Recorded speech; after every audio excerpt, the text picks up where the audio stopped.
Yasu Malakedo.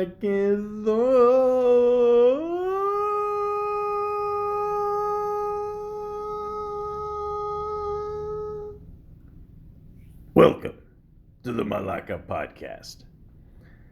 Steven Seagal.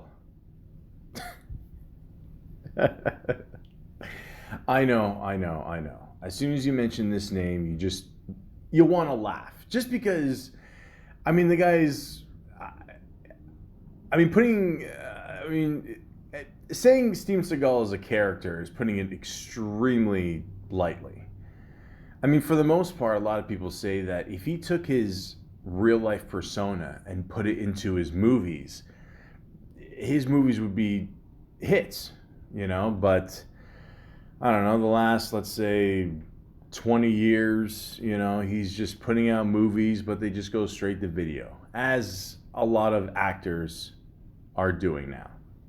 I get it. You got to make some money, and, worst case scenario, you put out a movie, you do a couple, karate chops, and, you sit down in a chair and shoot somebody, and bada bing, bada boom, you got a movie. That's it. It's that simple, But Steven Seagal will always have a special place in my heart. He will. He's just a funny guy. If you ever watch him in an interview or all the stories that you've heard about him, on some level, you still gotta love him, People still talk about his movies today, and he came out with some good movies. He was an action star. He was a very bankable star at one point. And then you heard all the stories, and, he's not a real martial artist, and I'm not here to talk about that. I don't care. If I saw Steven Seagal in real life, I'd be scared, okay? Even one Halloween, I dressed up as Steven Seagal. I let my beard grow for about a month. I cut it down, and, it looked like the capital O right in the middle of my face. I slicked my hair back. I went to Rexall. I bought some $8 yellow shades, and I'm a tall, hefty guy, and I had a black suit, and that's it. Boom, it came together perfectly. That's how much I like the guy.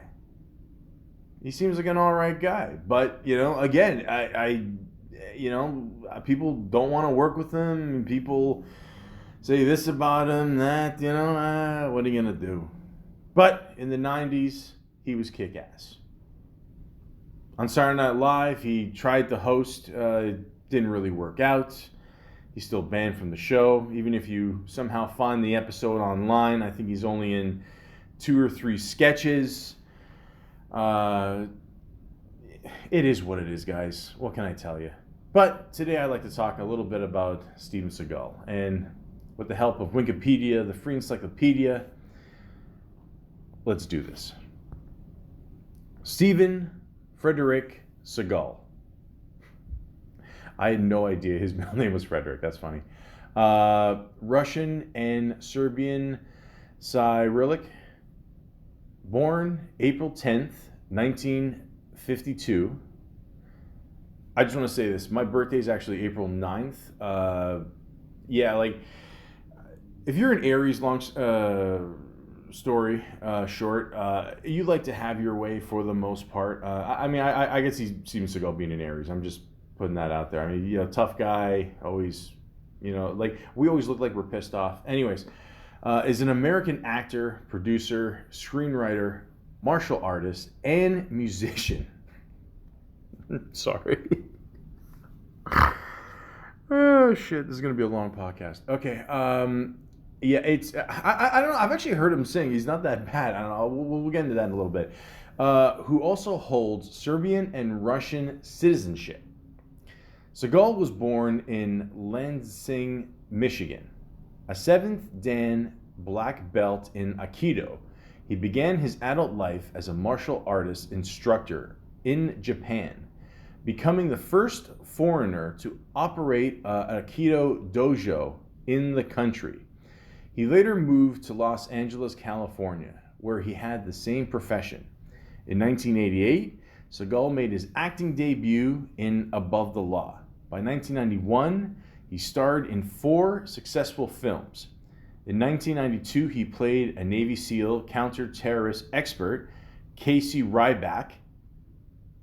Casey fucking Ryback? Sorry. In Under Siege. During the latter half of the 90s, Seagal starred in 3 more feature films and the direct-to-video film The Patriot. Subsequently, his career shifted to mostly direct-to-video productions. He has since appeared in films and reality shows, including Steven Seagal Lawman, which depicted Steven Seagal performing his duties as a reserve deputy sheriff. I'm sorry. Oh, fuck. I mean, I remember watching. Okay, again, we'll get into this later. It was funny. Anyways, Seagal is a guitarist and has released 2 studio albums, Songs from the Crystal Cave and Mojo Priest, and performed on the scores of several of his films. He has worked with Stevie Wonder and Tony Rebel, who both performed on his debut album. Stevie Wonder? Fuck off. Wow, that's... You know what, man? I, honestly, how many people can say that? Wow, okay. He has also been involved in a line of therapeutic oil products and energy drinks. In addition, Seagal is a known environmentalist, animal rights activist, and supporter of 14th Dalai Lama Tenzin Gyatso. Did I say it right? Gyatso. Yeah, there you go. He is known for his outspoken political views and support of Vladimir Putin, to whom he once referred to as one of the great living world leaders. Wow. He was granted Russian citizenship in 2016. In 2018, he was appointed Russia's special envoy to the U.S. From 1996 to 2018, multiple women accused Seagal of sexual harassment or assault. Well, way to wrap it up nicely there, Wikipedia at the end there. But anyways, yeah, I mean, Seagal has had a hell of a career. I mean, pretty much spanning from, the late 80s, early 90s, whatever. And, yeah, worst case, he's still making movies. They go with video, but, and then people question his relationship there with the topless horseman there, Putin. Yeah, it's not going to win you any points there, but yeah, he's a interesting character. So here's some interesting facts that I found on ranker.com, and yeah, he is a citizen of an cultural institution in Serbia. In January 2016, months before making headlines for being ordained a Russian citizen by Vladimir Putin, Seagal was granted citizenship in Serbia. Though perhaps random to the outside world, the presentation of citizenship to Seagal came perfectly naturally to many Serbs. In addition to being a hugely popular musician, in the country, Seagal has trained Serbian special forces in Aikido, met with the country's president and other top officials, and hopes to one day open a dojo in Belgrade. A passionate defender of the character of the Serbian people, Seagal has vowed to do all he can to promote a positive international image of Serbia, to combat what he feels are unfair prejudices based on the country's role in Balkan conflict. So you can say what you want about this guy. I mean, he cares a lot about Serbia, you know, and he just wants to make it a good place. Yeah.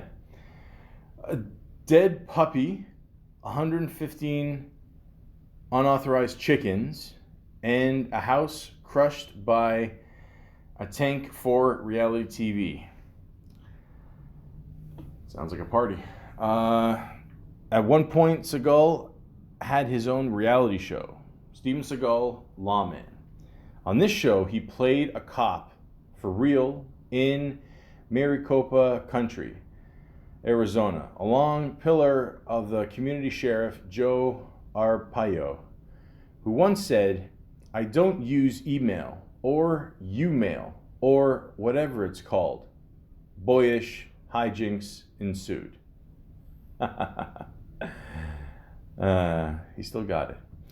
During one arrest, Stephen bravely drove a SWAT tank through the front wall of the notorious cockfighting master criminal Jesus Lavira's compound. Lavira's alleged crime was keeping 115 chickens on his property to use in illegal fights. Someone forgot the first rule of Chicken Fight Club and squawked to Seagal. During the raid, Lavera's puppy was killed, and the 115 chickens were euthanized. Ladies and gentlemen, I couldn't make this up even if I tried. Yeah, that happened, guys. I remember watching the show, and then like at one point, he was in Louisiana or whatever, and like he's talking to some black people, and then like he tries to like almost talk black, and it was like, hey, how y'all doing there? You know, like I'm like, really, dude, come on, like, you know, I get it, man. You know, he's a man of the people.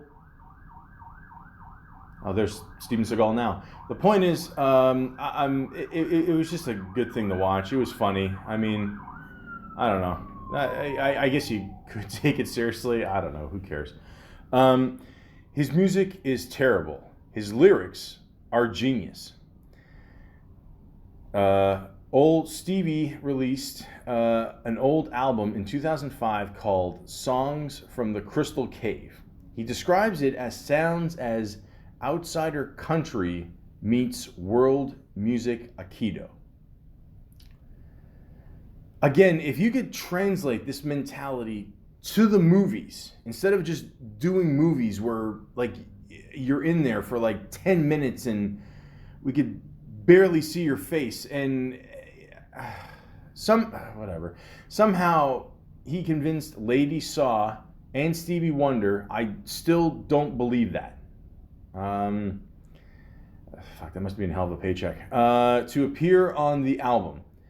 In the liner notes, Seagal is listed as performing vocals, rhythm and lead guitar, drums, percussion, and clay pots.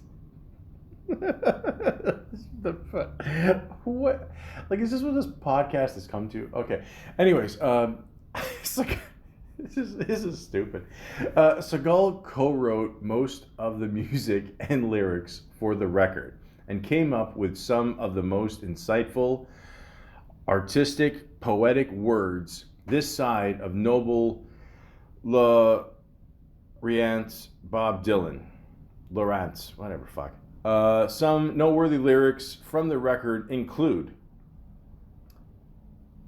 "My philosophy from outer space. I could ruin your livelihood. I could kill you. I would. With the messiest shit you've ever heard. I could trash your lip, mutilate you. You might lose your wife. I might destroy your life." That rhymes. "The last school I know would fuck you for money. Hey man, this is freedom of the press. Who you feeding the fuckers for free. Hey man, this is our Constitution, and you know the Fifth fucking Amendment. You turn this piece of paper into a weapon of mass destruction, our forefathers would be rolling over in their graves. Girl, what you really want all night? Me want the buddy. Make me feel nice. Boy, what you really want all night? Me want the punani.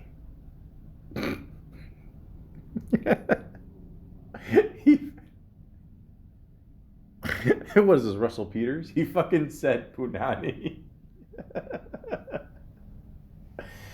Sorry about that.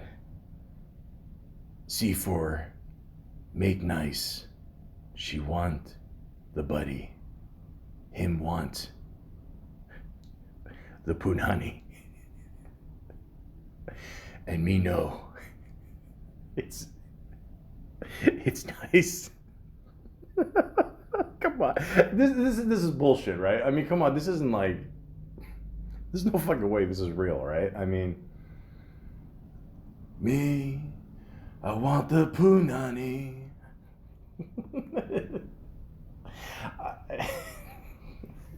Moving on.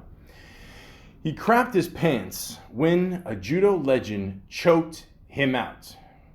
According to some accounts, as Seagal's star rose high in the Hollywood sky, he began to believe his own hype. Apparently, at the height of his fame, he once claimed to be immune to a judo choke hold. To prove this claim, he instigated stuntman and martial arts legend Jean LaBelle to choke him. LaBelle obliged.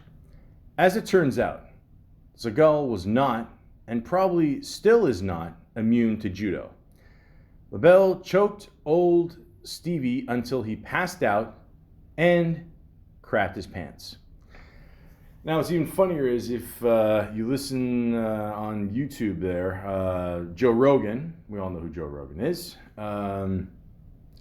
he told the story, and it's funny, like he's, telling it from the point of LaBelle, and, like at one point he said that Seagal, punched him or kicked him in the old sisters, and like that, he refers to his balls as sisters.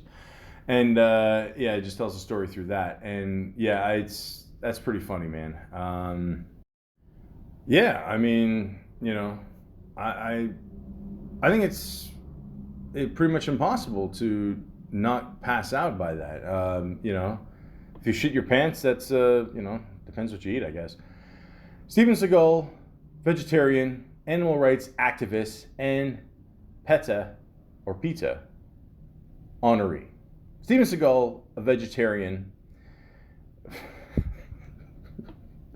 Ladies and gentlemen, this is by far the most I've laughed in any podcast. There's no way you're a guy that size and you're a vegetarian. Get the fuck out of here, okay? I'm going to do a podcast one day about vegetarians and how much bread they must eat. But, I mean, this guy's eating loaves of bread. I mean, come on, man. There's some...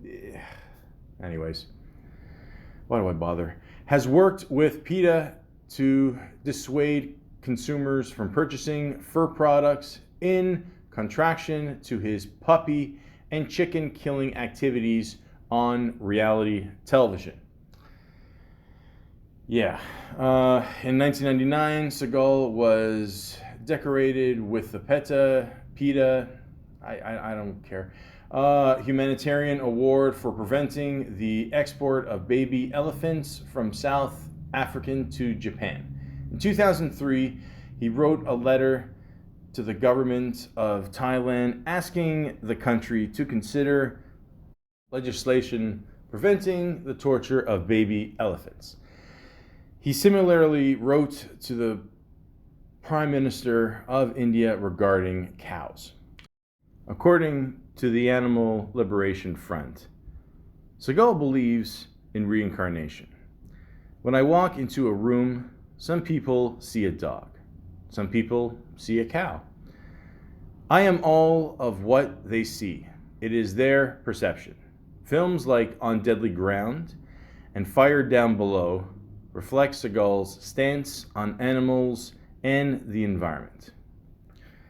And I already said this, but I'm just going to say it again. Again, there's no fucking way you're that big of a man and you're a vegetarian. It just does not happen unless someone is feeding Skittles in your mouth while you sleep. It just doesn't happen. And again, I do respect people that are part of PETA and all that. I don't want to disrespect those dudes. But I'm Greek and Italian. I love to eat meat. Okay, it is what it is. Nothing's going to change that. But I do believe, you shouldn't torture animals or kill an animal just because it has a kick-ass fur or because of an elephant's trunks. Okay, so I do commend him for that. I do. I'm no bullshit. He scoured the wilds of Asia to design an all-natural, sizzling nutraceutical. Now it looks like they give some kind of long speech here. He traveled the world. He's studied all these, was it goji berry and polycosenos, whatever, lowers cholesterol, blah, blah, blah, whatever. The can looks pretty kick-ass, though. I'm not gonna lie. It looks like it looks like a party version of Monster drink. It's epic, man. Lightning Bolt is the first energy drink made from 100% natural juice. I have traveled the world creating this drink. There is none better that I know, says Seagal, who frequent Tibet and Japan in the 1960s and 70s while learning Buddhism, martial arts, and herbology. I have included in this drink everything I could to strengthen the body. If you honestly think that drinking this drink is going to make you Superman, you got another fucking thing coming. I'm telling you, like, I get it. I get it, Make some money on the side. It's cool. I get it. Everybody's got a fucking drink, alcohol, energy, pimp juice, whatever. It just, do what you got to do. But, don't say this is going to strengthen your body. I mean, come on, man. Again, I go back to the vegetarian frame that you have, Mr. Seagal. If that's true, then why, enough said. But the commercial he made for this drink is fucking epic. First of all, you got the voiceover sound like the trailer dude, In a world where nothing matters, Steven Seagal's come out with lightning bolts. Blah, blah, blah, blah, blah, blah. He likes to swim in it. So at first you're like, okay, like, what does he mean he likes to swim in it? So then it shows a woman walking past a pool. Then it shows her in the pool pouring the drink in this pool. And Steven Seagal's just like watching her do it, Hey, what's up, baby? Hey. I need more cans to fill up the pool. Yeah, but I really wanted to swim with you, baby. Oh, I love you. I love you too, baby. And then there's that like awkward pause. It goes back to the cans. And I'm back talking about the cans. And then it shows the woman like, oh, Seagal, I'm so happy. And then they hug and he accidentally knocks her into the pool. Oh, I found a can at the bottom of the pool. Wow. And then here's the thing that throws me off. So there's two different flavors. There's one called Cherry Charge. Okay, that, it's tastes like cherries and, magically charges you. And then there's one called Asian Experience. Cherry Charge, Asian Experience.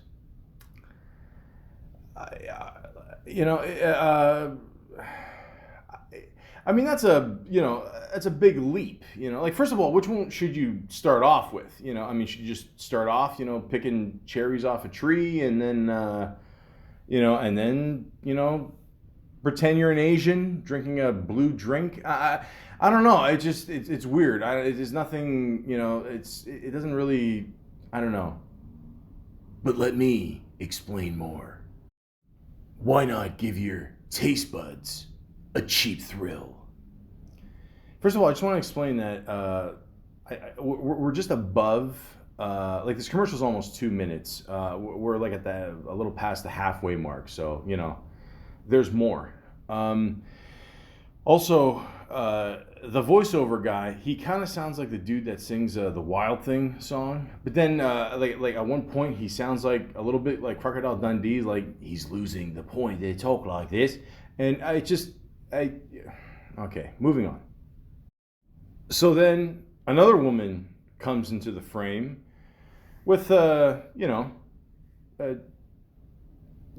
decent ass, and she's walking towards Steven Seagal, lovely woman, and she appears to be talking, I'm assuming, Serbian, and they're just going back and forth. There's subtitles there, they're just talking away, and Steven looks happy, just sitting back at his yellow tablecloth patio, and just enjoying a lovely summer day. Hello, sweetheart. This is for you, my darling. Thank you.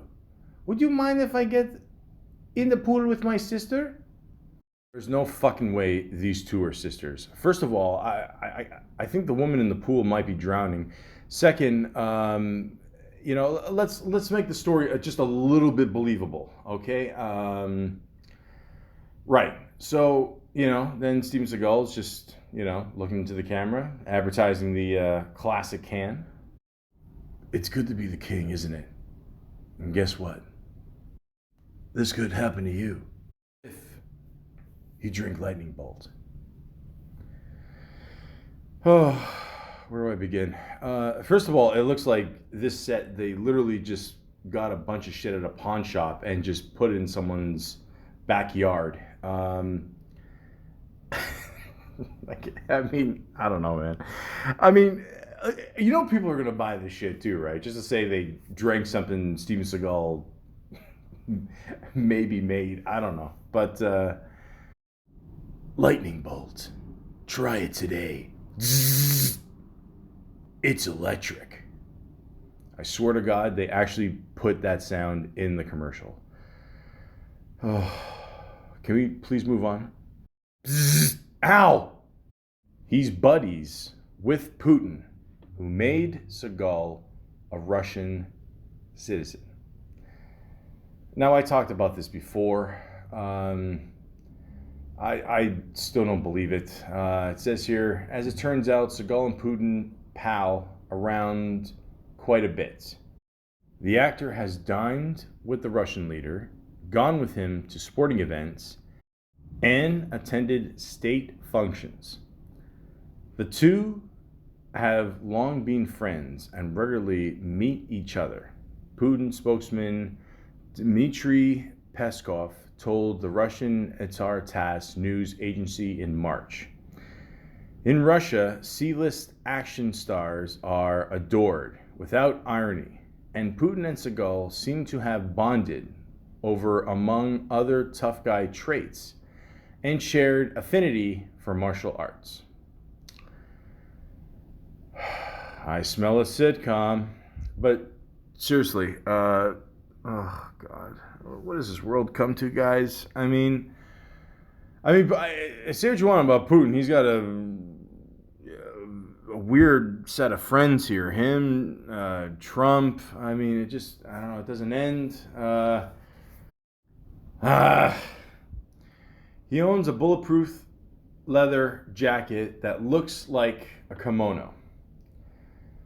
Oh, of course he does. There's a company in Colombia that makes stylish, bulletproof clothing for rich people. Seagal wanted in on this fashion trend and decided his best choice was a kimono, or rather an oversized leather jacket that kind of looks like a kimono. It's enormous and performed the triple duty of protecting Seagal's life and ego while slimming his waistline. Good one, Ranker. This is hardly the only bizarre piece of clothing Seagal owns. He appeared in court to testify against the mob in what was described as a chocolate-colored silk mandarin jacket and blue jeans. Man's got style. He has a way with women, a very bad way. Dum dum dum. Steven Seagal is a movie star. It should be easy for him to hook up with lovely ladies, like all the characters he plays in his movies. But he just keeps messing this up. He sexually harassed Jenny McCarthy in a bizarre and repulsive encounter she describes thus: I'm listening to him go on and on about how he found his soul in Asia and is one with himself and whatever. When I said, well, I'm ready to read, he said, stand up. You have to be kind of sexy in this movie and in that dress. I can't tell. I stand up and he goes, take off your dress. Which I'm sure every woman wants to hear in an audition. He also sexually harassed Ray Charles's granddaughter, Blair Robinson. It became clear to me that he wanted and expected sexual favors as part of my job duties. And 4 office assistants on the set of Out for Justice, a movie that could be construed as a sexual assault on the art of cinema. Ouch. His ex-wife, Kelly Brock, was so frightened after their divorce, she basically went into hiding in the wilds of Santa Barbara. On top of all that, a former assistant filed a lawsuit against Seagal, alleging sexual harassment, sex trafficking, false representation about employment, retaliation, and wrongful termination. According to Jiu-Jitsu Times, Caden Nagayan, accused the actor of sexual abusing her 3 times. And in one situation, she had to escape Seagal's home in New Orleans.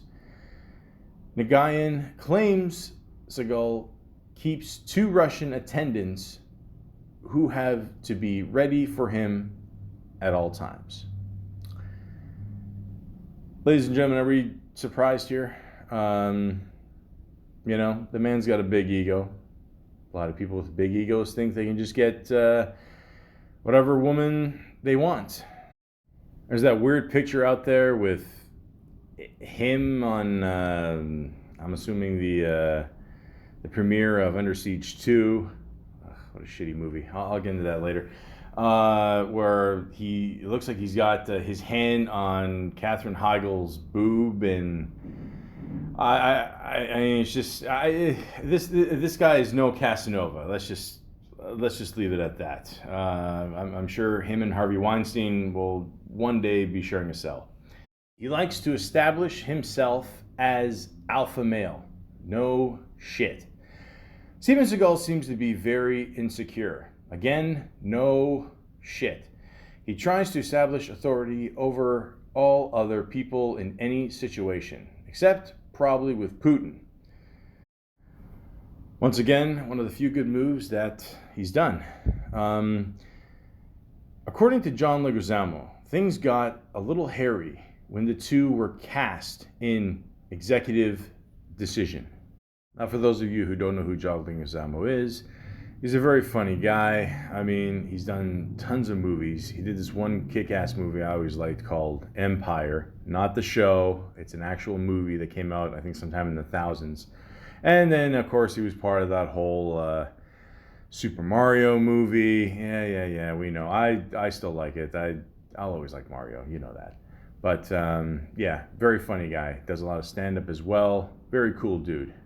Recently saw him a couple years ago in Chef with Jon Favreau. Great movie. But he said this. We were in rehearsals for Executive Decision. I'm playing his master sergeant, and we come in for rehearsals, and he says, I'm in command. Everything I say is law. Anybody doesn't agree? I was like, I started cracking up because he sounded like a retard. And he came up and he taekwondo'd my ass against the brick, and he hit me with his elbow. He's 6'5", and he caught me off guard and knocked all the air out of me. And I was like, why? Why? I really wanted to say how big and fat he was and that he runs like a girl. We'll get into that later. But I didn't, because all I could say was, why? Leguizamo incorporated this story into a stand-up routine, which really pissed off good old Stevie. His publicist told my publicist that he wants to punch me out, the actor revealed. Seagal also pulled his alpha routine on a stunt coordinator on Exit Wounds. I was training with DMX on the soundstage, and Seagal showed up and was throwing a few guys around on some mats. I waited till he was finished and walked over and introduced myself. I figured, why wait? He's going to see me around anyway. But I wasn't wearing a cup. I had left it in LA. So I stood kind of sideways, just in case he decided to suddenly kick me in the family jewels. During the conversation, he moved to where he was standing square of me. So while I was chatting with him, I slowly moved back to where I was semi-sideways again. He moved again to square up with me. I'm thinking, this is not happening. So I switched to where my right foot was forward, turning sideways again the other direction. I was doing this very subtly. He had took that look in his eyes as he squared up with me again. I smiled, folded my hands in front of my groin, and said I had to get going, and walked away. It was very weird. Ladies and gentlemen, I've said this before and I'll say it again, when you're an actor, when you're lucky enough to reach a certain status in the entertainment business, please treat people all around you with respect. Your fellow actors, directors, writers, the staff, the crew members, everybody. Please don't think of them as your personal punching bag. I don't know what happened to Steven Seagal in his life. I honestly, I don't get it. I don't understand. He's pissed off at something. I don't know what it is, but I mean, just treat people with respect, okay? This is why nobody wants to work with the guy, because someone's they're afraid they're gonna get the shit beaten out of them. I mean, and you can't blame them. That's fucked up.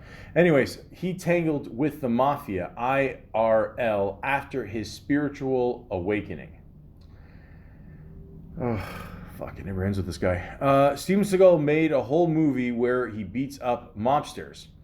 It was called Above the Law. His first starring role, the one that put him on the map. It also got him noticed by the real-life mafia, who, it turns out, aren't as nice as they're shown to be in movies. First of all, I've never seen a mafia movie where the people are portrayed as nice. All right, but I'll play along.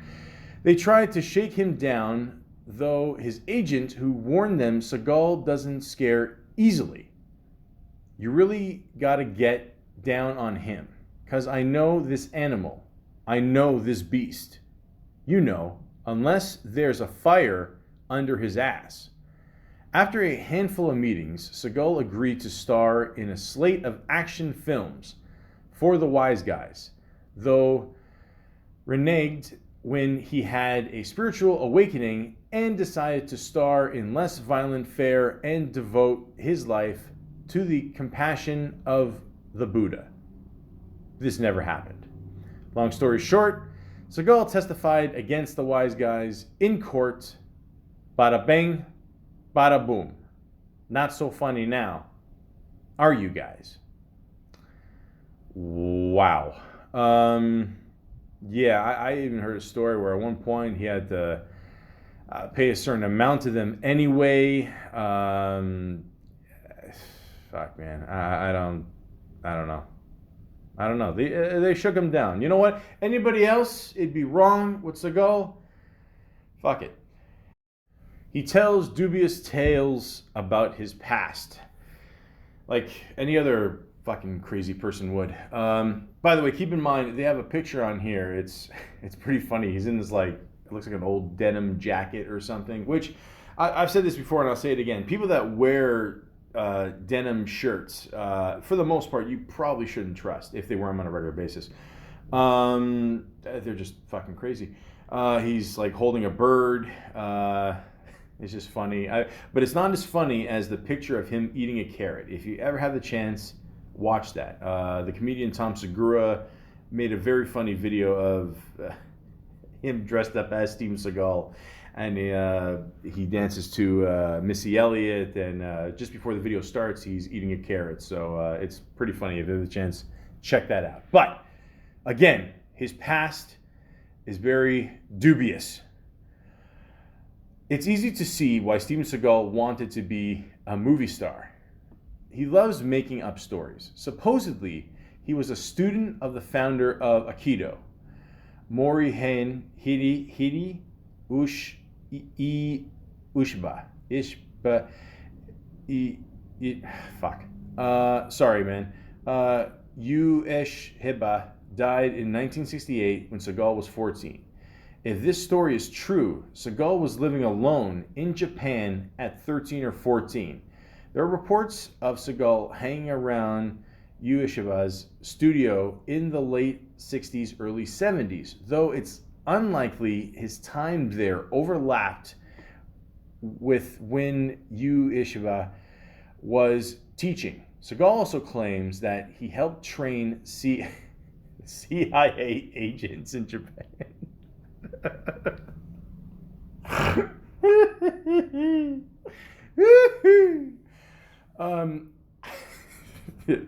Telling the Los Angeles Times, they saw my abilities both with martial arts and with the language. You could say that I became an advisor to several CIA agents in the field and through my friends in the CIA. Met many powerful people and did special works and special favors. Fuck off. His wife at the time denies that he was involved with the CIA. I mean, what do you... This is all bullshit. I mean, come on, man. Like, holy fuck. What else? Well, old Steven has said he's Italian descent, which I can tell you right off the bat that's fucking bullshit. But his mom says he's Jewish and Irish. He also apparently fought the Yakuza with the help of the American Mafia. Wow. And also says here, he's supposedly one of the world's foremost experts on swords, claiming he's regularly retained by auction houses for authentication purposes. This is, guys, I'm exhausted here. This is all bullshit. I mean, First of all, like I get it. Like in a couple of his first movies, he did pretend to be Italian. Now, you know, I mean, he tried to pull off the whole Furio look from Sopranos. I'm still not buying it. I mean, I think he tried to put on a little bit of a voice, maybe, and then I don't give a shit. Just be yourself, man. You know what I mean? It's like Arnold Schwarzenegger. I mean, he didn't, try to be Swedish or anything. He just that's it. Who gives a shit? He has taken credit for multiple UFC championships. Holy fuck.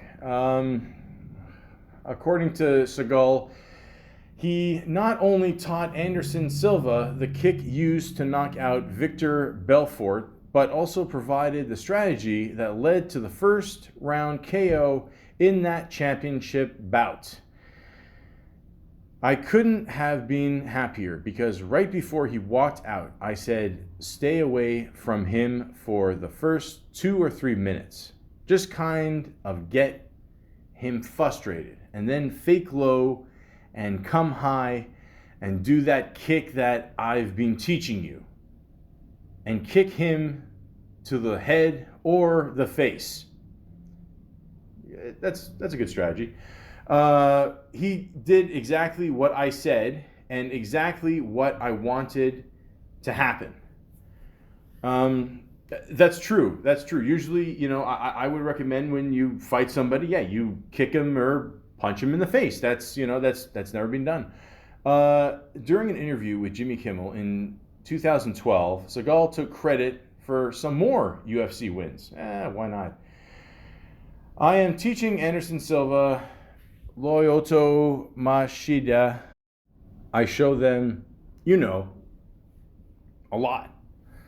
Not everything I know, but I show them punches and what we call ashi sabaki, which means how you move with your feet, how you enter hand angle joints, but mostly I'm teaching them kicks and punches, which again, before Steven Seagal, nobody has ever kicked and punched before a fight.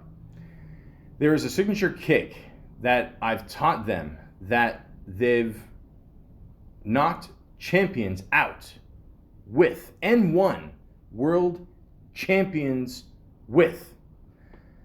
And of course, Silva dismisses Seagal's claims and distanced himself from good old Steven Seagal in 2013.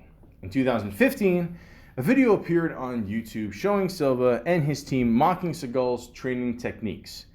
Many believe Seagal's association with UFC was a publicity stunt by the league. Yeah, I mean, I don't have to tell you. I mean, I don't know much about UFC, but yeah, I mean, I don't know. You gotta do what you gotta do to sell tickets, I guess. A mystical dog saved his dojo. Now we're getting to the shit.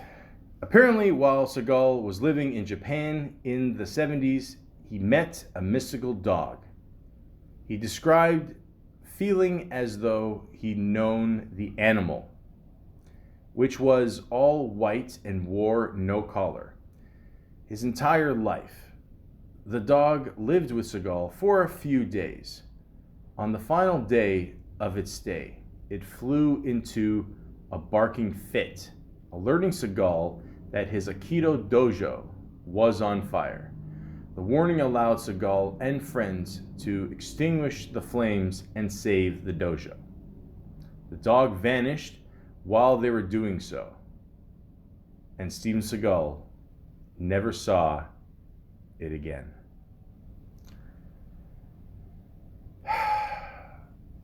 I don't know if Steven Seagal does drugs. I don't. Again, listen. You know me, guys. I'm not a big fan of dogs. You can listen to it in my one podcast I did. But it's good to have a dog sometimes. It will save you from a fire, But was the dog real? Or was it just another made-up story that makes the legend of Steven Seagal so good. Shakespeare, Tolstoy, Seagal, a towering figure in modern American literature. What? One day, an executive walked into Seagal's trailer and found Hollywood's reigning manly man weeping. So, I'm going to break a laughing record here. So, basically, Rob Schneider, who I think is fucking hilarious.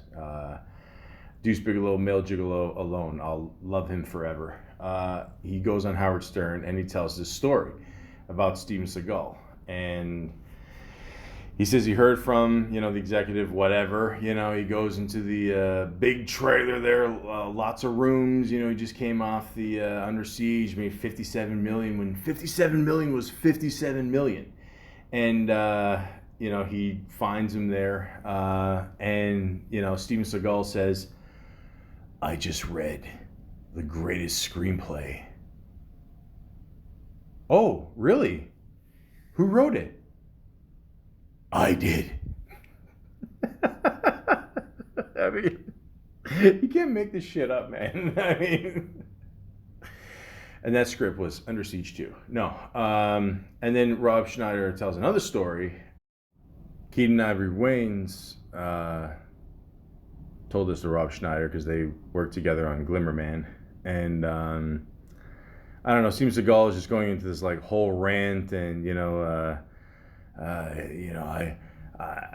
you give enough money or something and then you become an honorary deity, which is like a god in, Buddhist, whatever. And, he's just going, oh, I feel so good. I feel so spiritual. I just want to bring peace and blah, blah, blah, all that shit.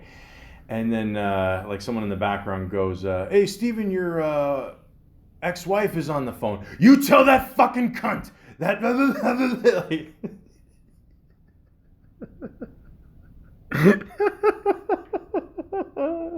He just fucking loses it.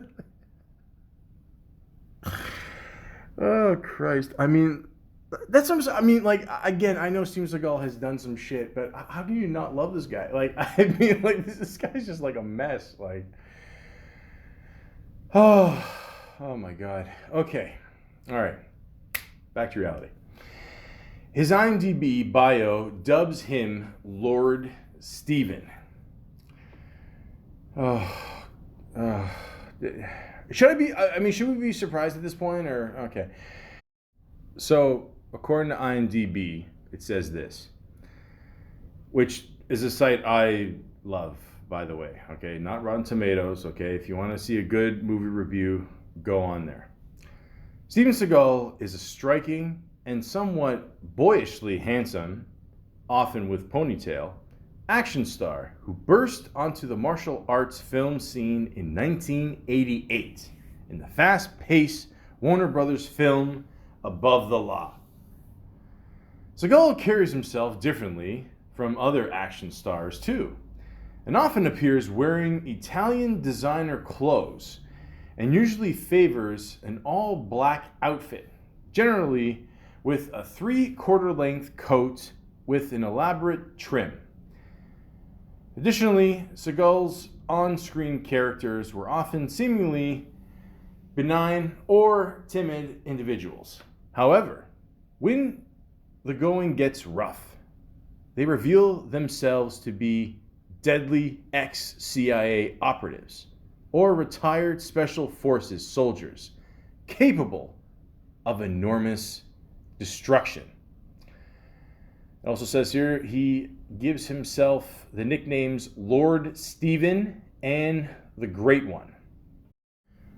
Mr. Steven Seagal, let me tell you something. I am a very proud Canadian, and the only person that is called the Great One is the Great One, Wayne Gretzky.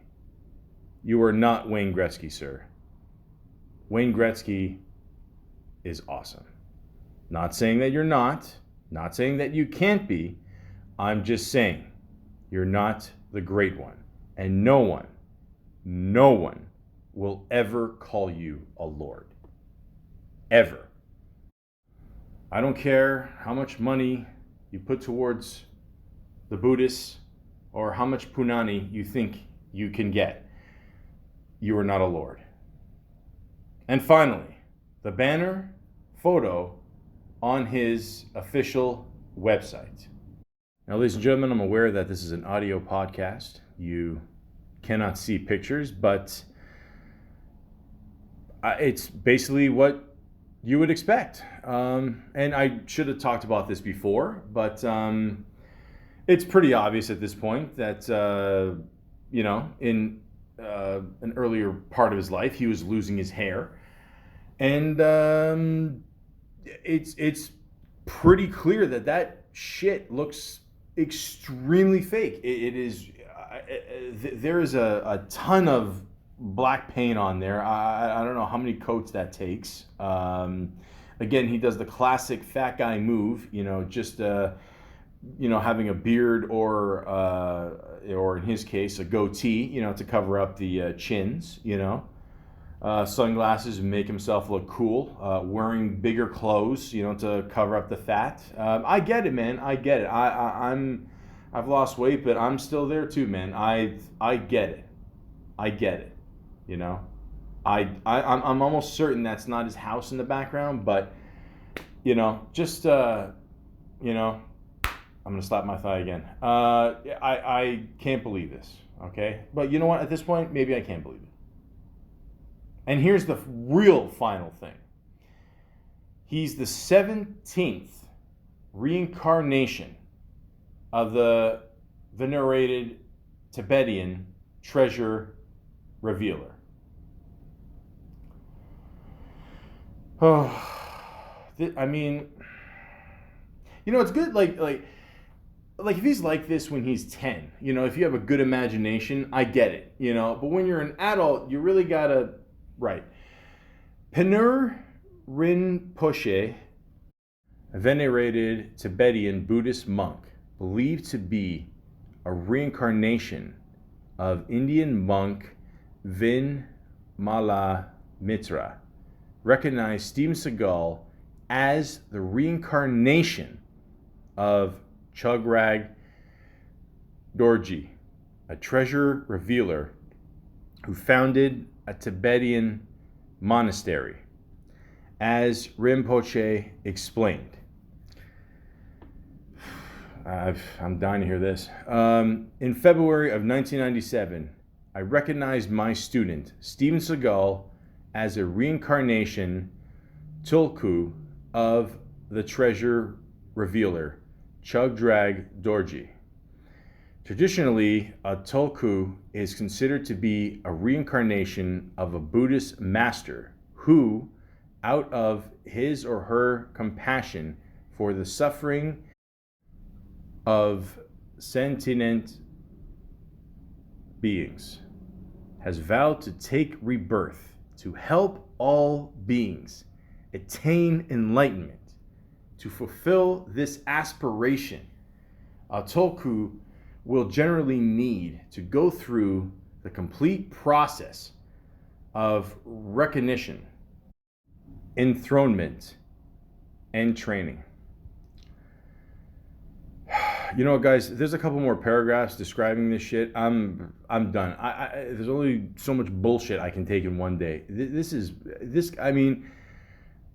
Before doing this podcast, I knew, I heard the stories, but this is just too fucked up. This is just crazy. Like, I somewhere along the line, Steven Seagal just, I don't know, you get the feeling that this guy was just basically, like, thrown in the woods like Rambo, and he just had to fend for himself. But instead of, like, I don't know, being appreciative of all the things that he has around him, like, he just abuses the fuck out of it. Like, he thinks he's a guy, he thinks he's Brad Pitt. I don't know, he thinks he has hair, just, shave it and let it be, man. I'm just saying, someone's got to hit him with a dose of reality. But, of course, with a lot of movie stars, they just get a little nutty, they get the power, and they go nuts. And let's just talk about the proud resume that is Steven Seagal's movie career.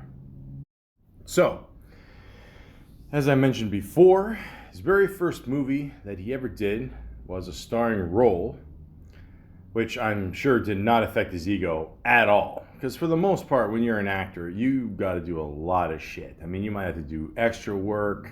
You're happy to have one line in a movie when you first start out. Sometimes you're in the background. I mean, who knows? Right off the bat, this guy gets a leading role in the movie Above the Law.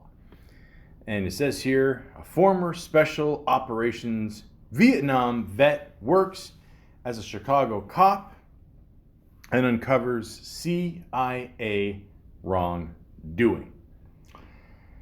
Now, I'm not going to lie. I grew up mostly in the 90s, 80s too, obviously. I was born in 82. And like I said before, Steven Seagal was a big deal. I mean, this guy came out with hit after hit movie for, a few years. And this is a good movie. I still enjoy watching it to this day. It even stars Pam Grier, Sharon Stone, and Henry Silva, as I mentioned before.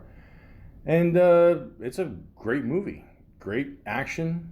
Steven Seagal's doing the whole, Steven Seagal attitude with the whispery voice and, kicking ass and cracking a whole bunch of people's bones. And it's just a good little action movie, Tries to pull off the whole Italian thing. There's no signs of him being an Italian. He doesn't look Italian. He doesn't act Italian.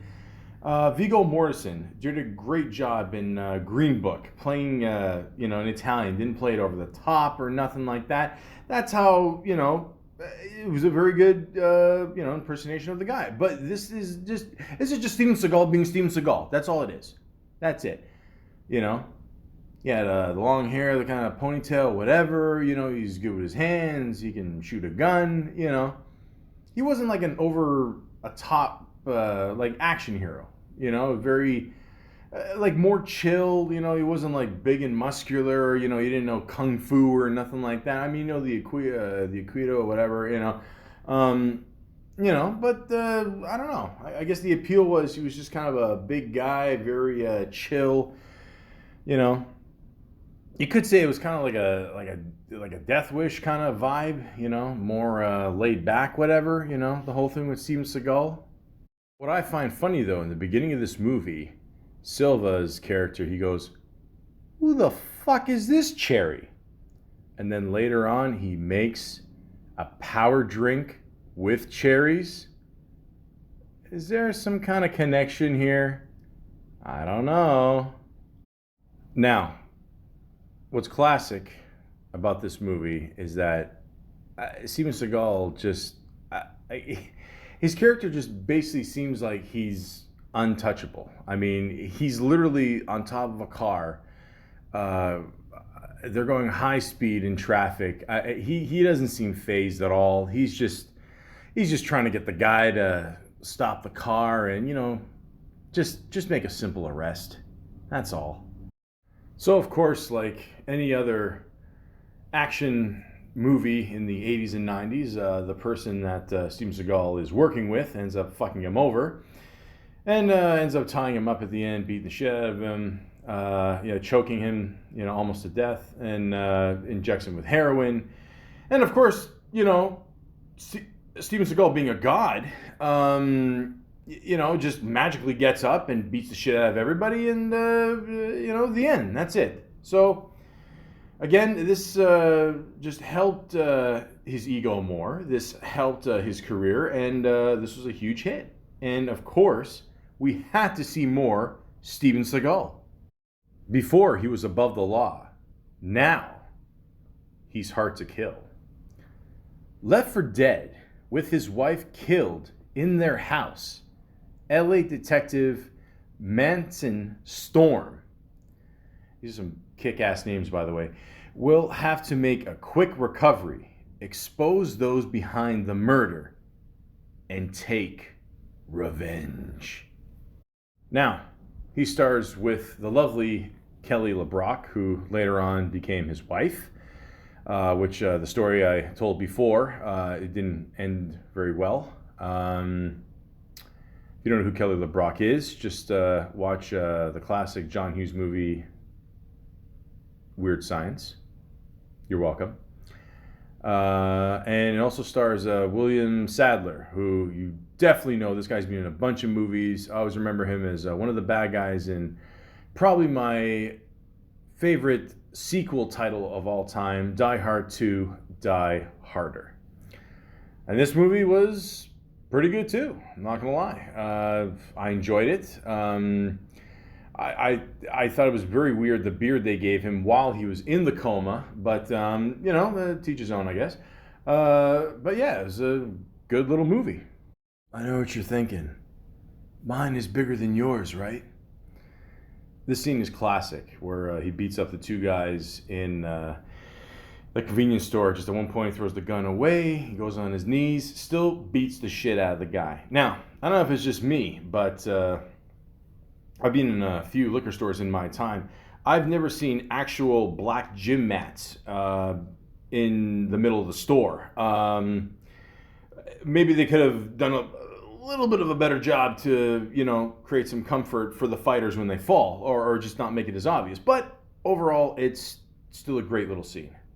Now, correct me if I'm wrong, and I didn't mention this before. Now, if you watch the first movie he was in, he still got decent coverage on top, but clearly he's going bald. This one, you could tell they definitely filled it more in. So basically, he went from like Steph Curry to Wesley Snipes. And again, I get it. You build up a rep. You want to look good for the camera. I get it. Still got the same look. Still got the ponytail. Maybe he's Italian in this too. I don't know. I don't give a shit. The point is, he's still kicking ass. Now, at one point, like I said before, he is in a coma and he has to get out of it. And just after he gets out of it, she checks out his penis for some reason. It's clearly a sexual thing. No shit. She's into Malakas, Dino. She's into Malakas. Wrong movie, I'm sorry. But he does the whole needle thing, and like the smoke is coming out there, and I just had to know if this was like bullshit or not. So I looked it up, and it's not incense. Okay, it's actually part of traditional Chinese medicine. TCM moxa, which is an herb, is used to cause suction in glass cups put on the body to increase circulation and stimulate the qi in the body for healing purposes. So that is an actual thing. Okay, it does look cool, by the way. So I was just curious myself. And again, the action scenes are just classic. He loves breaking those elbows, man. It's supposed to go one way, but then it goes another, and then the slow motion, throws people in glass and shit. It's so Steven. And of course, I have to say this, that this movie did come out in 1990, but obviously it was made like late 80s, whatever. But it's got awesome, just 80s classic music. You know what I mean? Like, when you watch that like action movie, and it's just awesome. It really is. And the whole kitten thing next to his head when he's in the coma, is that a tribute to Bruce Lee versus Chuck Norris? I don't know. Is just meant to be cute? I don't know. Does he always have pussy on the brain? I don't know. But these are just all cool images. And that cat's name was Punani. I'm gonna take you to the bank, Senator Trent. To the blood bank. Dum dum dum dum dum. What the fuck does that even mean? I think someone has to take you to track and field and teach you how to fucking run. I can't believe I haven't even mentioned this yet. Again, I don't know, where the fuck he learned how to move his legs or taught him how to walk. But his arms are just like flailing like fucking jello. It just I can't even describe it. It's just one of those things. Go on YouTube, just check it out for yourself. Then, of course, this magical Steven Seagal train kept going. And the next one, he was marked for death. A retired DEA agent is out to hunt down and take out a Jamaican drug posse that has targeted he and his family for murder. Now, this one also has some very cool kick-ass fight scenes. Once again, he's maybe playing an Italian. I don't know. I don't care at this point. I honestly, I just don't. I really don't. Okay? Keith David is in this movie. He kicks ass. He's the dude that said money to burn in Dead Presidents. Nas made that line famous in one of his songs. John Blaze. Listen, again, there's no signs of Steven Seagal slowing down. It's the same thing. It's the same movie. But you know what? You know, we're into the early 90s now. This was the trend. Like, this was before, like, you know, people would do all their action shit on green screen. You know, people would actually kick ass in movies. You know, there'd be shit blowing up, whatever. And, God damn it, we love this. Like, we loved it.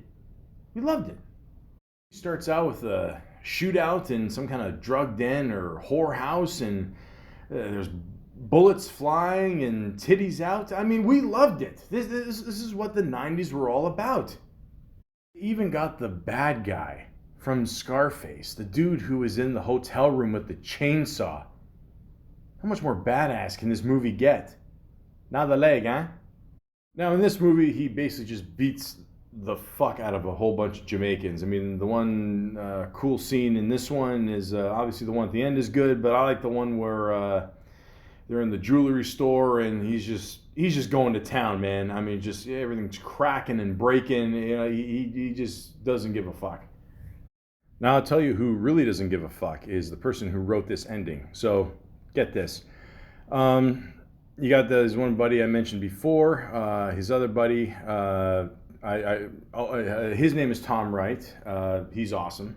Remember he was in that Seinfeld episode? George was trying to find a black friend there. You screwed me again, Costanza. Anyways, so yeah, they kill the Jamaican guy, okay? The main leader, okay?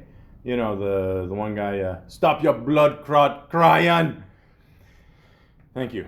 Now, he chopped off his head. Now, in any other movie, okay, when you chop someone's head off, you know, they're dead, you know, unless you're Mike Myers.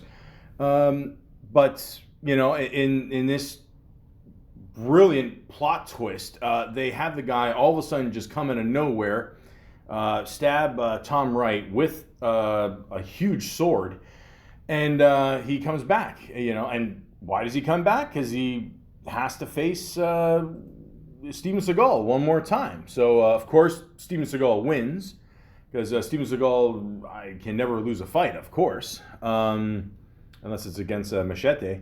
And, you know, he takes the guy, he cracks his back over his knee, very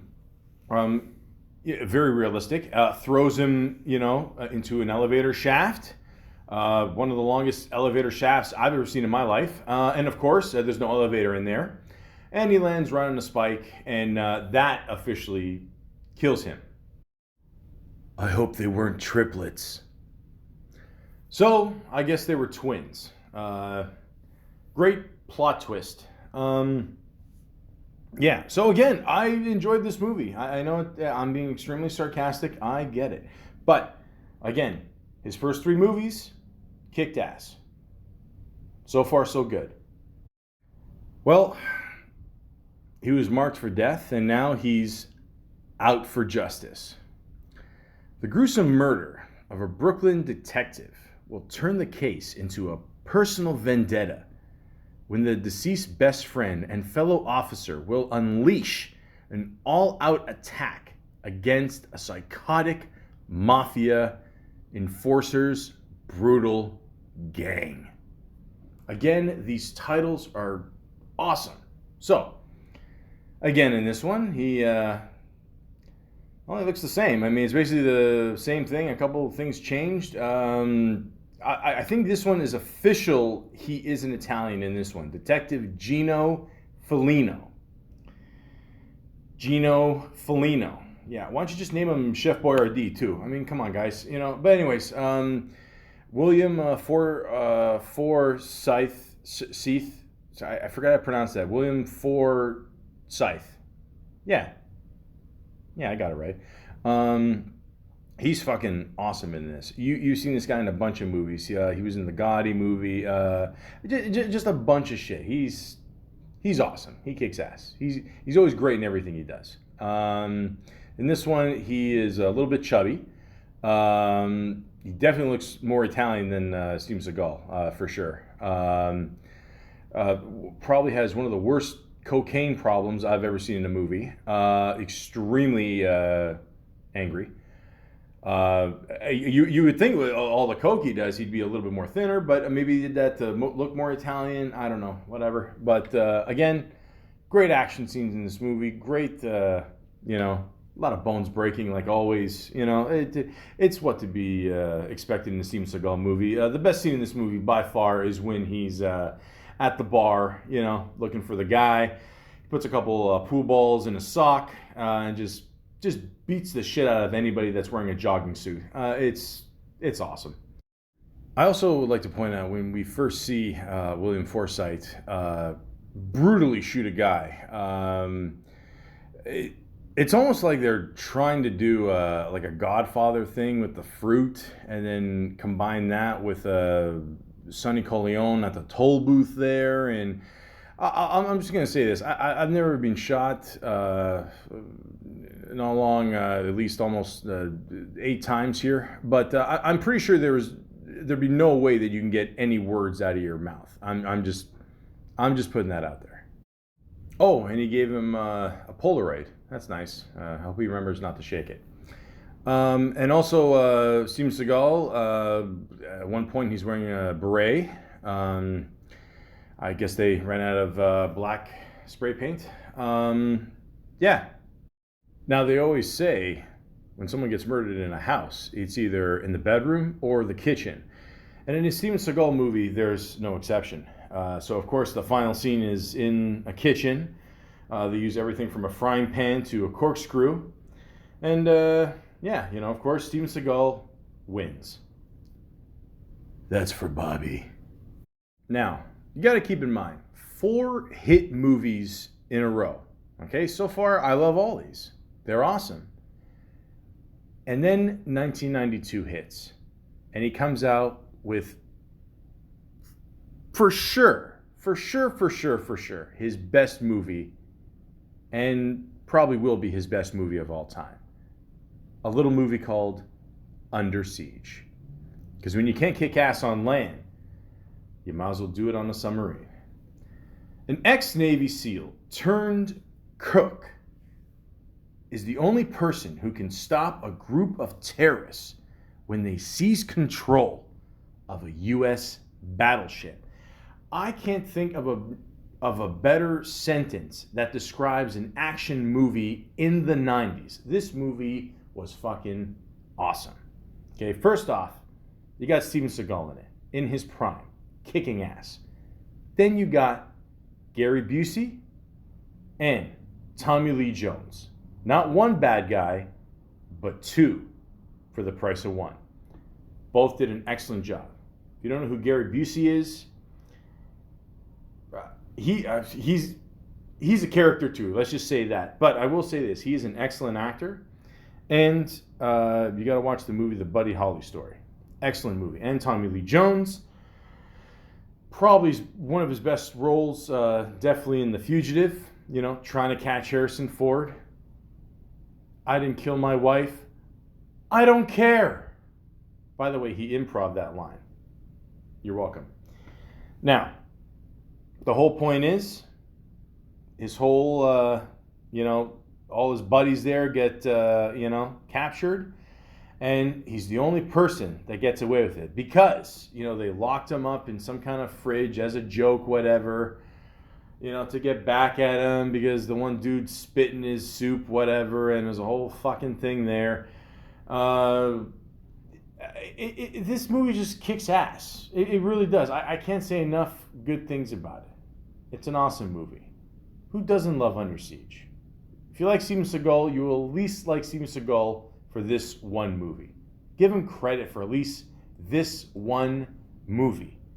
Also give credit to Erica Elenick, who is a beautiful woman. That one scene where she's popping out of the cake, if you're a guy, you know what I'm talking about. For some reason, Steven Seagal puts his hand out there. I always thought that looked kind of pervy, but then again, from what I've heard and said before, it kind of all ties in. The point is, this is an excellent, excellent movie. I don't know what scene I can say is the best. I mean, they're all pretty good. I mean, the scene at the end where he fights Tommy Lee Jones, to me, that's pretty cool, but all around, it's just a great movie. How does a chef know how to make a bomb from things he finds in the kitchen? How does this guy know to kick so much ass? Of course, he's got a past. And they didn't do his research on Steven Seagal. God damn it. You got to know your people. Okay? You got to know if you take over a boat, with the bad guy from Breaking Bad season 1, that, you're going to expect some shit. Okay? He's got a good team of people behind him. Ryback is an ex-SEAL. The goddamn cook is a SEAL? Shut up and listen. I love that guy that said that line. The point is, these guys had no idea who the fuck they were fucking with. Okay? They didn't know about all the made-up stories and everything that Seagal has done to this point in his career to end up on a fucking submarine and save his staff and all his buddies and just kick some serious ass. And if you blink, you'll see Gary Busey blow up, and you'll miss the awesome knife fight between him and Tommy Lee Jones. Keep the faith, Stratus. And then he blocks some missiles, and that's it. The movie's over. But it is fucking awesome. So here you have an actor who started off in the movies in a leading role, has 5 hits in a row. This has to keep going, right? I mean, it's not like Steven Seagal's ego will get so big that he's going to direct his next movie. Oh, he did? Oh, shit. On Deadly Ground. Okay. You certainly are. A mystical martial artist, environmental agent. He's always multiple things in movies. Have you noticed that? Like, he can't be just one guy. I don't know. It's like, he's a superhero that cures cancer. Agent takes on a ruthless oil corporation. I'm not gonna lie to you guys. This movie sucked. This one was not good. The biggest thing I remember about this movie is like at the end there, he gives that speech. And apparently the speech was supposed to be like 20 minutes or something. And I mean, even for the movie, it was still pretty long. And I don't know, surprise, surprise, him and Michael Caine didn't get along. Here's a shocker. If anything, I think they were having who can use the most black paint on their head contest there. But this was shit. I'm sorry. It's not good. So, but 5 in a row, that was, that's pretty good. Yeah. So you figure, okay, what could he do to get his career back on track again? I'm gonna go back. I mean, the Under Siege was my best movie. I might as well make a number 2. And that's exactly what it was. This was shit. I mean, this was even. I mean, was it worse than On Deadly Ground? I don't know. I remember it was not good, man. Not good. I watched it a few years ago again. I'm like, it couldn't be that bad. And it was that bad. It was not good. And an executive decision came out. Well, I already told the story about John Leguizamo there. And that's pretty much the highlight of the movie. In many ways, people consider this his best role on film. But that's only because he was in the movie for not even 10 minutes. He plays Lieutenant Colonel Austin Travis. And then at one point, they're transferring people to a plane or something through a tube in the sky. And then they can't fit that many. He's like, I'll sacrifice myself. And I will say this. The clip of, I don't know if it's a stuntman or you just assume it's, some kind of dummy, whatever. It just goes flying in the sky there, and it is pretty funny. I'm not gonna lie, but yeah. I mean, hey, hey, Glimmerman. I didn't mind this movie. I'm not gonna lie. I thought it was okay. The only problem with this movie is apparently. Well, I'll just say this. If you go on YouTube, obviously you got to look up Steven Seagal classic stories. I've already told a couple, but there's another one by a great actor named Steven Tobolowsky. You probably know him best for Californication. He was awesome in that. He seems like a good guy, good sense of humor. And he tells the story how in the beginning of the movie, Seagal was supposed to shoot him, and then somehow Steven Seagal had this weird, what's it called, life-changing experience, whatever, and he didn't want to kill people anymore on screen. Great thing to do, to people that invest so much in a movie and to the director and the writers. Yeah, not insulting at all. And he just tells the story how he tries to convince Steven Seagal to look, you have to kill me because I'm a bad man, and then he finally convinced him to do it, and then at the end of the movie, or when they're re-editing it, whatever, they have to change it again because he already mentioned in the movie that he killed him instead of just wounding him, and it's just a. I've already said enough about a Steven Seagal movie that nobody really gives a shit about, But I didn't mind this movie. There's one restaurant scene where he beats up a bunch of guys, and then someone calls and he's like, "Oh no, we're under repairs. I'd say 2 to 3 weeks or whatever." I thought that was funny. I thought that was the highlight of the movie. But other than that, man, I don't know. Like I said, go on YouTube, check out the full story. It's pretty funny. He was in an episode of Roseanne. I don't even remember that. Fire Down Below. Which is ironic because again his career is just bursting into flames at this point. It's just I don't know, maybe at this point people were just sick and tired of his bullshit. This is where it really starts to go down, guys. I remember this movie too. I watched a little bit of it. It had no action in it. It had barely any fight scenes in it. You're like, what the fuck? It's a Steven Seagal movie. I mean, I don't know. The Patriot. I don't know. I don't even remember this movie. Surprise, surprise, did not get a good rating.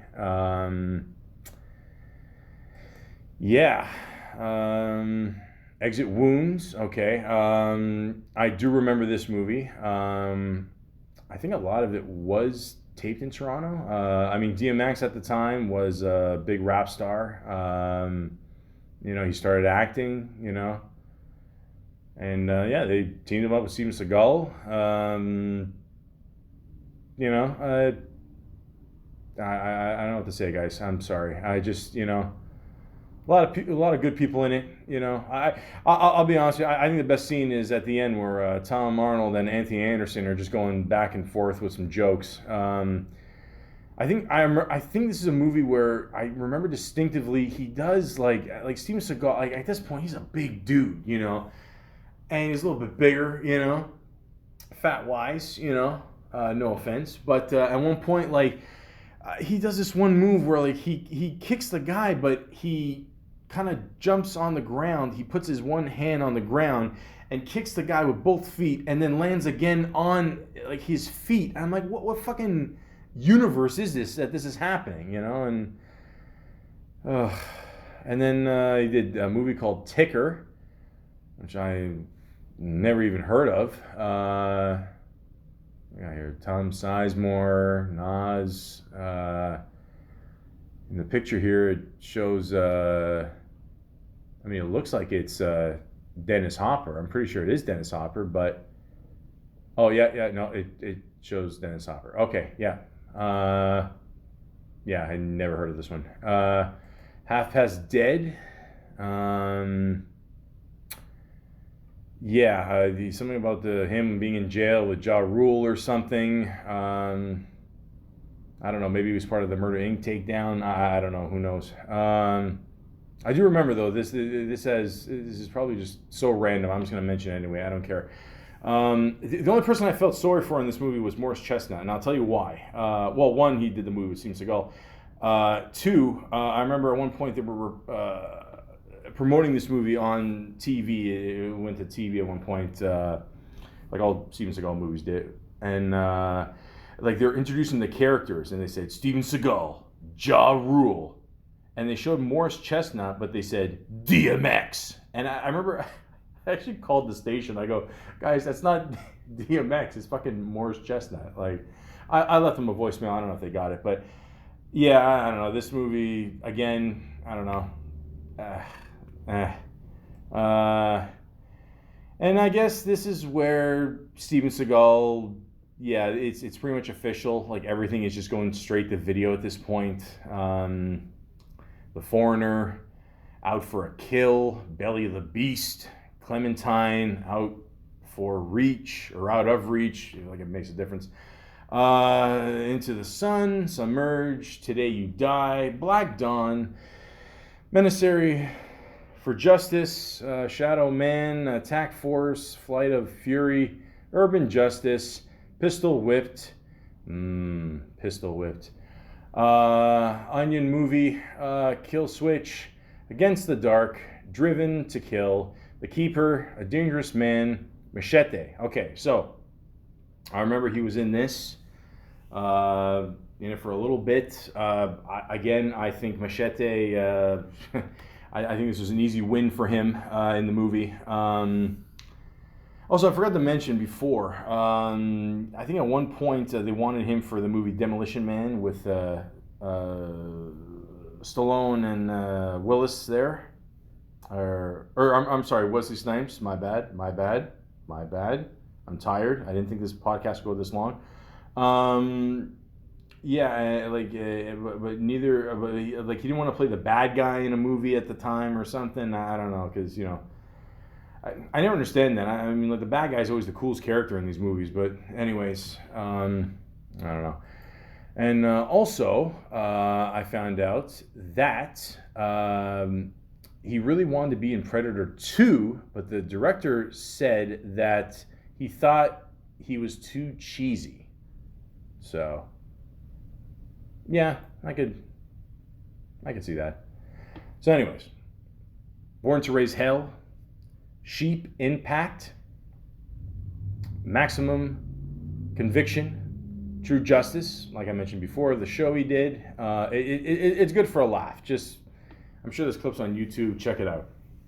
Force of Execution. Again, it doesn't matter. A Good Man, Gunshot Straight, Mercenary, Absolution. Wow, they made a sequel. Okay. Sniper Special Ops, Code of Honor, The Asian Connection, The Perfect Weapon, End of a Gun, Contract to Kill, Cartels, China Salesman, Attrition, General Commander, Beyond the Law, The Legend of Johnny Jones, cool name. Oh, and the last thing is Above the Law 2. A sequel to 1988 action film Above the Law. Now there was a rumor too that you wanted to do another Under Siege. Third one. I don't see it here. I mean, who knows? He could end up making this movie, and this could be a comeback for him. I mean, who knows? Crazier things have happened in life. Okay, Americans voted Donald Trump for president for 4 years.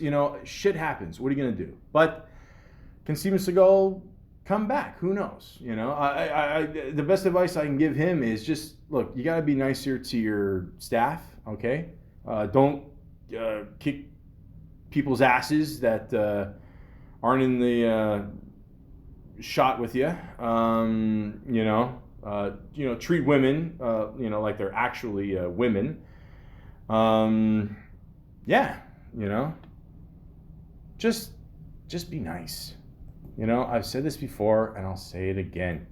The people that last in this business are the people that are nice. The people that give respect will obviously want respect. And if you want respect, you gotta give respect. It's that simple. Okay? So I don't know how Steven Seagal ended up like this. I don't know what stories he's made up and what's true and what's not. I don't give a shit. But what I do give a shit about is one question that we always talked about as kids in the 90s. Who would win in a fight? Steven Seagal or Jean-Claude Van Damme? And in their prime, ladies and gentlemen, I have to say, it's Jean-Claude Van Damme. Now, obviously, Steven Seagal could fight. He was thinner back then, more in shape. But I truly believe in their prime, Jean-Claude Van Damme would beat him in a fight. Both in their primes. I think even for sure now it would be obvious that Jean-Claude could get him for sure. But, because if you see Steven Seagal, I haven't watched any of these movies the last, 20 years. But, for the most part, I've been told, like I said before, like a lot of scenes, he's barely in these movies. He does almost a quick cameo, a couple fights here and there. A lot of times he just wants to sit in a chair. It's just fucked up, man. He just doesn't give a shit anymore. But I believe Jean-Claude Van Damme would beat Steven Seagal in a fight in both their primes. Absolutely. Without a doubt in my mind. And there's lots of stories, with Steven Seagal. You can go online. There's the one about Tom Arnold, and he saw him fall in the water, walk through the wrong door, and there's all this fucking hair dye on on top of the water after. But I'm going to say this. My favorite clip of all time of Steven Seagal is, I can't even describe it. He's basically just on a mat, and I'm sure it's kind of a demonstration, one of the many demonstrations he's done for, the CIA and all these elite groups. And people are just coming at him, and he's literally barely touching him. It almost looks like a Dolomite movie, he's just, putting up his arms and just flapping, and people are just coming at him and literally just whizzing by, barely just grazing the dye, and just, it's one of the stupidest fucking things you will ever see in your life, But again, I love, how many Steven Seagal movies I like? The first 5, and then, Glimmerman, why not? Okay, so we'll make it an even half a dozen, okay? And that's it, folks. This is almost being an hour and 40 minutes. I literally thought I was going to have maybe a half hour for Steven Seagal on this shit. I'm not even going to lie. I usually don't break character like this, but my 3 fans won't mind. But yeah, this is, again, like I said before, and I'll say it again, they say if he takes his, real persona and puts it into a movie, there's a movie there. And I doubt this will ever happen because of his ego, but he's got to make a movie based on his life. That alone is worth watching for sure. So I don't know what the future is with Steven Seagal. We'll see what happens with Above the Law 2. I don't know if it's going to be one of those things that go straight to video, probably. But, again, you never know. You never know what's going to happen. And anybody in this life can make a comeback. Even Steven Seagal.